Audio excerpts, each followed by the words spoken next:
عباس سے کسی نے کہا تھا اللہ کی سب سے بڑی نعمت، تو بخاری اٹھانا فرمانے لگے محمد نعمت اللہ، بخاری ہے بخاری، فرمایا محمد اللہ کی سب سے بڑی نعمت ہے، صلی اللہ، یہ سب سے بڑی نعمت ہے۔ کچھ کہر تو صحیح نہ یار، ایک مجھے کہنے لگا نہیں وہ 9 ربیع الاول کو آئے تھے، تو میں نے کہا 9 کو میلاد مناؤ، کوئی مسئلہ نہیں، 9 کو میلاد مناؤ، کوئی مسئلہ ہی نہیں، ہم تو سارا سال مناتے ہیں، بس 9 کو مناؤ نا بھائی، کون کہتا ہے عید نہیں ہم کہتے۔ میں نے کہا چلو جشن میلاد کہہ لیا کرو، میلاد ہی کہہ لو، یہ کہہ لو تم نے خوشی منانی ہے تو محفل میلاد کہہ لو، نہ عید کہو، عیدیں 2 ہی ہیں۔ میں نے کہا نہیں وہ بھی تیری غلطی ہے، میرے نبی نے کہا ہر جمعہ میری امت کی عید ہے۔ اور قرآن پاک پڑھ، حضرت عیسیٰ کہتے تھے یا اللہ جب تو من و سلوہ نازل کرے گا وہ دن ہمارے لیے عید کا دن ہوگا۔ اور سیاستہ پڑھ، حضرت عمر کہا کرتے تھے جس دن دین مکمل ہوا یوم اکملت، جس دن دین مکمل ہوا یوم اکملت لکم، یہ آیتیں نازل ہوئی تو فرمایا وہ دن ہمارے لیے عید کا دن تھا۔ یہودی ہمیں کہتے تھے یہ آیتیں ہم پہ آتی تو ہم عید مناتے، یہ بھی تیری غلطی ہے کہ عیدیں 2 ہی ہیں۔ رب جب بھی کسی کو دید کرائے وہ عید کا ہی دن ہوتا ہے، وہ عید کا ہی دن ہوتا ہے بھائی۔ ہمارے لیے سب سے بڑی عید یہ ہے، اس لیے کہ باقی عیدیں اسی عید کا صدقہ ہے، صلی اللہ تعالی علیہ۔ تو عید میلاد النبی پہ اظہار مسرت کرنا، خوشی کا اظہار کرنا، خوشی کا اظہار کرنا، یہ تو ایمانی تقاضا ہے، یہ تو روح کا تقاضا ہے، یہ تو اندر اچھلتا ہے۔ شریعت جتنی ہمیں اجازت دیتی ہے اتنا ہم کرتے ہیں، اور کوئی میلاد کی محفل میں کوئی ایسا کام نہیں ہوتا جو شریعت سے ٹکراتا ہو۔ پہلے کیا ہوتا ہے؟ تلاوت، منع ہے قرآن پڑھنا۔ دوسرا کیا ہوتا ہے؟ اتنا درجہ ہے نعت کا، اب تو نہ نعت پڑھنے والے رہے نہ سننے والے رہے، دونوں میں ہی کمی ہے۔ اور میں اکثر کہتا ہوں نعت پڑھنا اتنا کمال نہیں جتنا سننا کمال ہے۔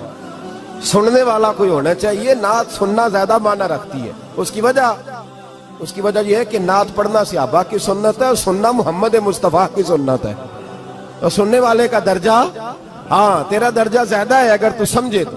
اور اتنا بڑا درجہ کہ حضرت احسان بن ثابت نعت پڑھے تو نبی پاک اپنی چادر ممبر پہ بچھائے اور وہ میں نیچے نہ پاڑ، ادھر میرے ممبر پہ بیٹھ کے پاڑ، یہ کوئی معمولی بات ہے؟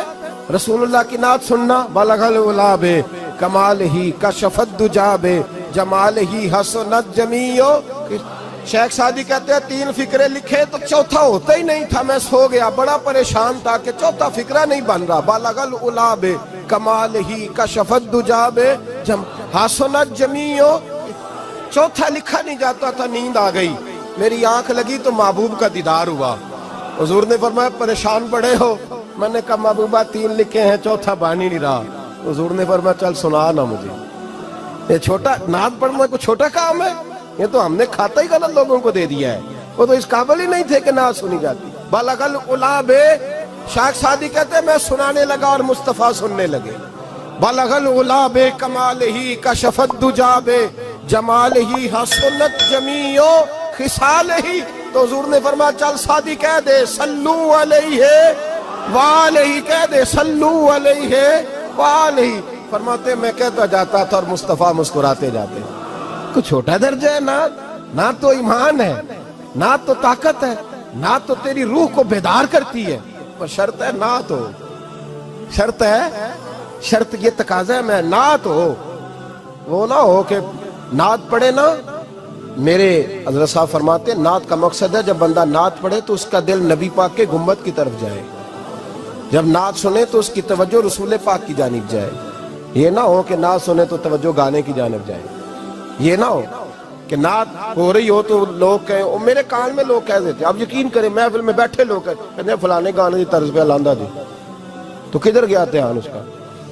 تو یہ نعت تو نے پڑھی ہے، یہ نعت سنی نہیں آج تک۔ اگر نعت پڑھنی ہو تو علامہ اقبال کی لکھی ہوئی پڑھا کر، اگر نعت پڑھنی ہو تو شیخ سعدی کی لکھی پڑھا کر، اگر نعت پڑھنی ہو تو حضرت احسان بن ثابت کی لکھی پڑھا کر۔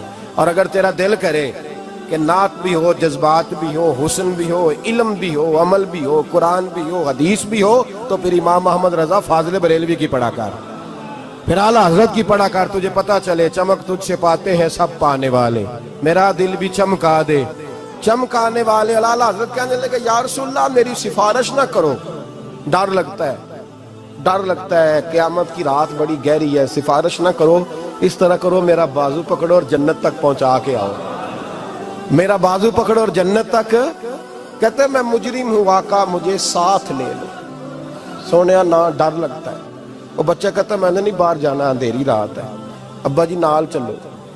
تو بلا مثال بلا تشبیہ صرف سمجھانے کے لیے، کسی کوئی بڑا ساتھ ہو تو ڈر نہیں لگتا. یہ نعت ہے نا، چمک تجھ سے پاتے ہیں سب پانے والے، میرا دل بھی چمکا دے چمکانے والے. کہتے ہیں یا رسول اللہ محشر کی رات بڑی گہری ہے، میں مجرم ہوں آقا مجھے ساتھ لے لو کہ رستے میں ہیں جا بجا تھانے والے. سونے جرم کر کے آیا اور پکڑا نہ جاؤں کہیں، مہربانی کر مجھے پردوں میں چھپا لے، مجھے مدثر اور مزمل کی چادر کے نیچے کر لے، میں مجرم ہوں آقا مجھے ساتھ لے لو کہ رستے میں ہیں جا بجا تھانے والے. اور پھر تڑپ اٹھے، کہنے لگے کوئی یہ نہ سمجھے وہ چلے گئے، تو زندہ ہے واللہ تو زندہ ہے واللہ، میری چشم عالم سے چھپ جانے والے، میری چشم عالم سے چھپ جانے